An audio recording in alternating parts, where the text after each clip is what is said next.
second you get on that plane and you head overseas, you're beginning the process of crossing cultures. If you want to read 1 Corinthians 9, verse 20 through 23 about Paul's missionary example, that'll be good to set the foundation for this discussion on culture. As you're going overseas, it's important to remember. It's important to remember. Guys, pause and remember this. Something is not wrong. It's just different. It's not wrong. It's just different. I spent a lot of time on trips in the former Soviet Union, specifically Russia. When I was there, many places that we interacted with had cockroaches. Not everywhere, but there was a lot of places that had cockroaches, and we would go around killing cockroaches with our Russian friends. Kill these cockroaches, crawling all over the walls, etc. There was one time that we had a guest from Asia come to our place, and our Asian friend was shocked that we were killing the cockroaches because to him, those cockroaches were delicacies. He's like, we eat those. That example in that scenario put things into perspective to me. He was coming from a different culture, and we were looking at the same thing and coming with totally different responses. Me and my Russian friends were killing them.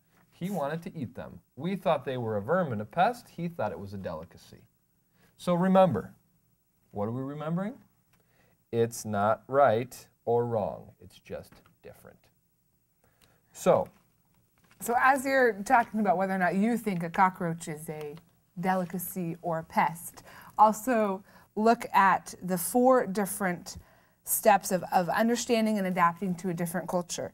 Observation, interpretation, validation, and application. These are really important to understand as you're getting over there. It's very common to make an observation and you interpret it, and you don't take the time to necessarily validate and see, is this actually true? Is this something that other people from the culture would also validate my observation?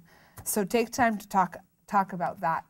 Also, a great tool in this handbook that you have been given or downloaded off the internet are these triggers, cultural stress triggers. These triggers are great to read through. As you're reading through, if you get a little bit tense when one of them is read, if something says, there's no air conditioning or ice and your body just kind of tenses up a little bit, you'll realize that's one of your cultural triggers. Everybody has triggers. If you read through and you think, oh, I've got no triggers, then you probably have all of those as stress triggers. You're just in denial. So everybody has stress triggers. So know now what your cultural stress triggers are going to be so that when you are over in another culture, you can be ready to address those. Remember, what are we remembering as we're thinking about crossing cultures? It's not right or wrong, it's just different. So as we focus on the view from the American perspective, often we think, we're always right. No, friends, it's not right or wrong, it's just different. So as we read over the 10 commandments of American culture, keep the principles that Alyssa just talked about in mind.